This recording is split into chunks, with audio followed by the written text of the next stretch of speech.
और मखसूसन आज जो फ़िलिस्तीन में हो रहा है, ये मौत की खबर है ना, हाँ, कि तकरीबन अभी तक 1000 से ज़्यादा मुसलमान शहीद हो चुके हैं।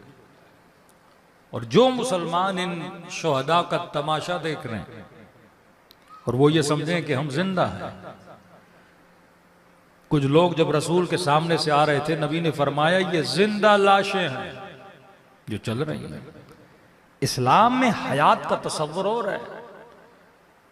अगर हयात हैवानी गुजारनी है तो कई बिल्लियां, कई कुत्ते और कई कबूतर और कई हैवानात आपकी फजाओं में और आपकी गलियों में घूम रहे हैं।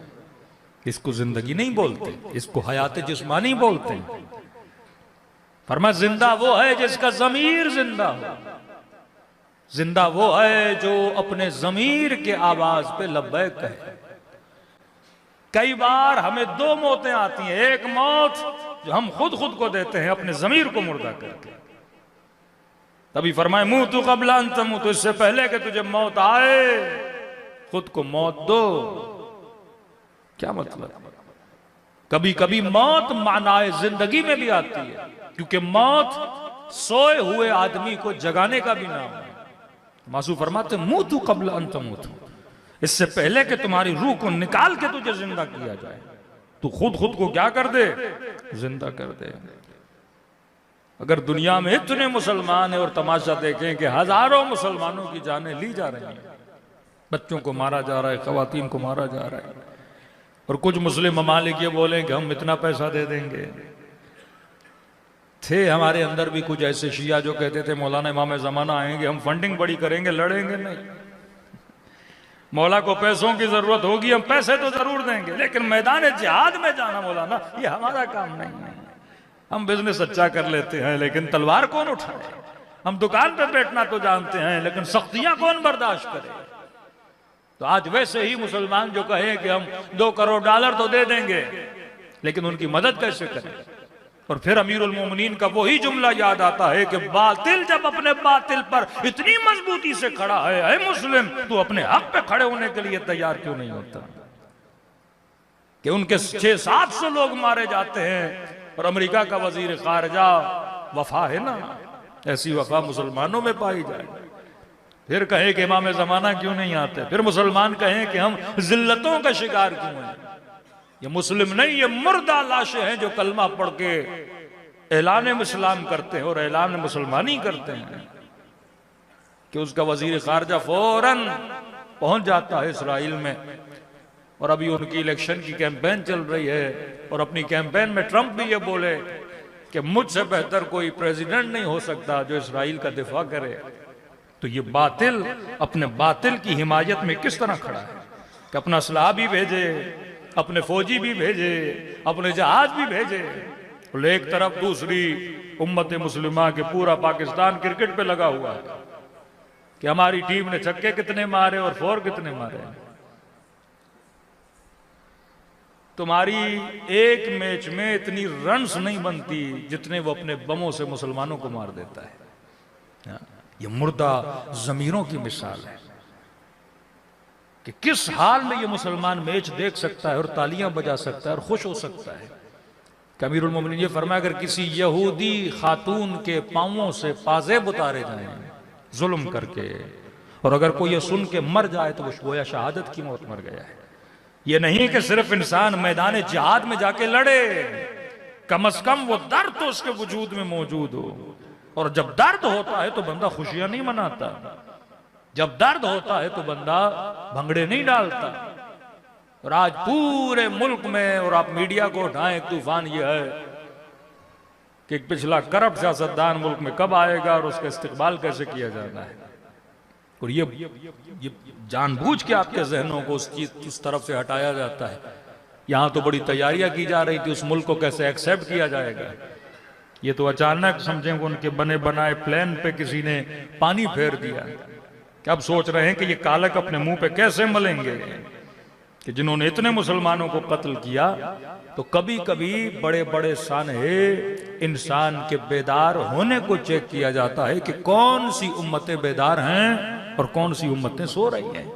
आज पूरी उम्मत मुस्लिमा एक जिंदा लाश की मिसाल बनी हुई है कि जब वो अपने बातिल की सपोर्ट के लिए इतना आगे बढ़ सकते हैं, दाद देनी चाहिए। अमीरुल मोमिनीन कहते थे मेरा उनका एक और मेरे 10, इतनी वफा करते थे वो अमीर शम्स।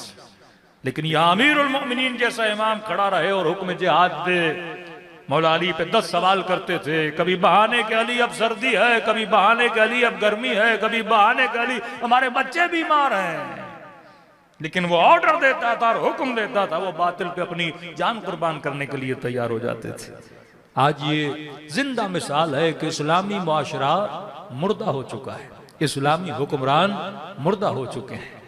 कि पाकिस्तान का मतलब क्या, ला इलाहा इल्लल्लाह, ये सिर्फ एक नारा है और स्लोगन्स हैं।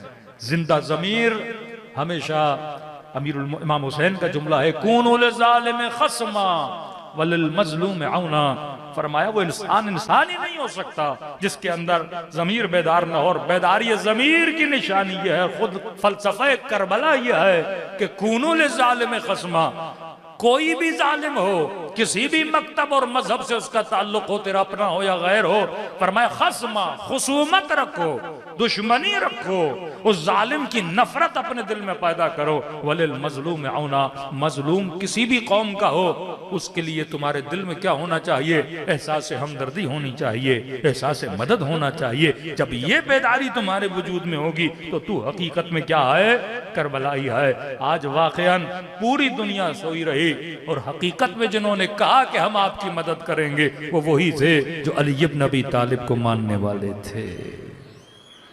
एक तरफ वहां से उन्होंने सफर किया उनके वजीर खारजा ने, और यहां से ईरान ने ऐलान किया कि हम अपना वजीर खारजा भी भेज रहे हैं लुबनान की तरफ और मुख्तलिफ ममालिक का दौरा करेंगे। तो कभी कभी ये इम्तिहानात, खुदा इज्जत कैसे देगा? इज्जत तभी मिलती है जब तू अपनी इज्जत के कमाने के लिए जाता है। जिल्लतों का शिकार खुदा नहीं करता, जिल्लतों का शिकार हम खुद होते हैं। एक माशरे में क्या, एक गली में क्या, एक घर में क्या, एक ऑफिस में क्या, ये तेरा वजूद है जो खुद को इज्जत देता है, ये तेरा वजूद है जो खुद को जिल्लत देता है। इज्जत और जिल्लत का फैसला तेरे हाथ में है। अगर जिंदगी उसूलों की मबना पे गुजारोगे तो हमेशा इज्जत मिलेगी, अगर जिंदगी बगैर उसूल के गुजारोगे, लालच में गुजारोगे तो इज्जतें नहीं मिलेंगी। आज पाकिस्तान जिल्लतों का शिकार क्यों है? आज हर दुनिया का हर मुल्क हिकारत से क्यों देखता है? क्योंकि हमने अपनी इज्जत नहीं की, हमने अपनी कौम की इज्जत नहीं की, हमने अपनी आवाम की इज्जत नहीं की, तो गैर आपकी इज्जत कैसे करेंगे? आज आपके पासपोर्ट की इज्जत क्या है? आज एक पाकिस्तानी की गैर मुल्क एयरपोर्ट पे इज्जत क्या है? कोई इज्जत नहीं है, क्योंकि हमने अपनी इज्जत खुद नहीं की। अरे जब दुनिया में तू अपनी इज्जत नहीं करता तो दूसरे मुल्कों में तेरी इज्जत नहीं है। और अगर तुमने जिंदगी में अपनी इज्जत कायम नहीं रखी तो कब्र में अल्लाह के मलाइक भी तेरी इज्जत नहीं करेंगे। इज्जत तभी होती है जब तू अपनी इज्जत नफ्स को बचाता है। इज्जत तभी होती है जब तू उसूलों पे कॉम्प्रोमाइज नहीं करता। यही इमाम हुसैन का पैगाम था कि सर हुसैन कटा देगा पर कभी उसूल पे कॉम्प्रोमाइज नहीं करेगा। अकबर शहीद होता है तो हो जाए, उसूल पे कॉम्प्रोमाइज नहीं होगा। बहनों के पर्दों को कुर्बान किया लेकिन कभी उसूलों पे कॉम्प्रोमाइज नहीं किया। तो जिंदगी ऐसी गुजारो कि जब ये पैगाम आए कि दुनिया से जाना है तुझे अपने आप से शर्मिंदगी महसूस नहीं होनी चाहिए। आज हर इंसान अपने गरेबान में अपने नामे अमाल को देख के ये बता सकता है कि मैं अपनी गुजारी हुई जिंदगी से राजी हूं कि नहीं हूं। अगर तू अपनी गुजारी हुई जिंदगी से राजी है तो खुदा भी तुझसे राजी है। अगर तू अपनी जिंदगी से राजी नहीं है तो रब भी तुझसे कभी राजी नहीं हो सकता। सलवात पढ़े मोहम्मद वाले मोहम्मद।